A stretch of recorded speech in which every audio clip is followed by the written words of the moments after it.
Years-long calls for change at railroad crossings near schools are finally being heard after a 15-year-old Milby High School student was killed crossing the tracks. Union Pacific finally says they will stop train operations near Milby during pickup and drop-off, while longer-term safety measures like a bridge or tunnel are considered.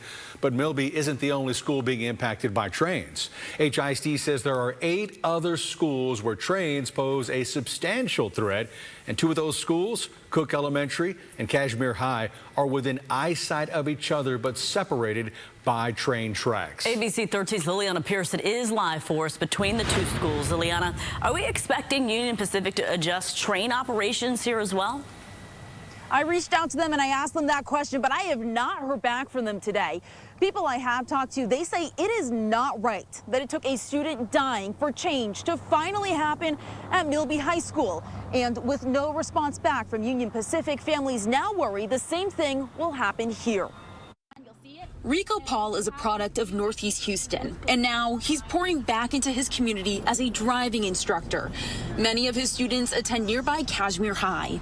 It's just a pleasure to be able to give back to the community, to the youth in our community, so that it makes me feel wonderful to have it right here. But the location of his business also gives him a front row seat to an extreme, dangerous practice.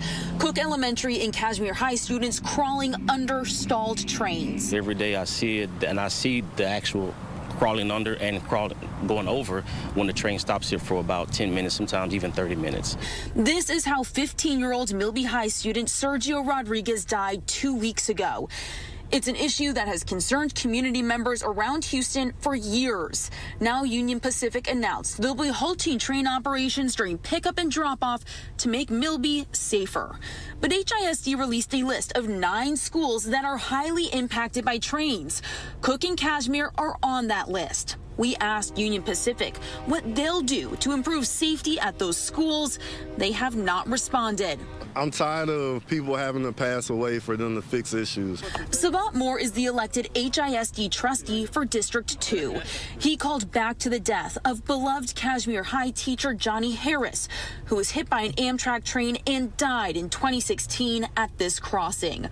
Calls for change were ignored then, and he worries nothing will be done until another tragedy strikes. What about over here in Kashmir Gardens? When are they going to do right by this community? We can't have Union Pacific just making statements and doing one-offs when we can't fix the whole situation. And again, here on the northeast side, families are telling me they're glad to know that there is change happening, at least over at Milby. But again, this should not have taken the life of a student for this to finally come to fruition. Today, we did ask the mayor if there's going to be changes to other impacted schools here within the school district. He said, to his understanding, the district and Union Pacific are looking at some different areas, and they are going to be reviewing impacted intersections. I'm Liliana Pearson, ABC 13 Eyewitness News. Liliana, thank you for that report. Also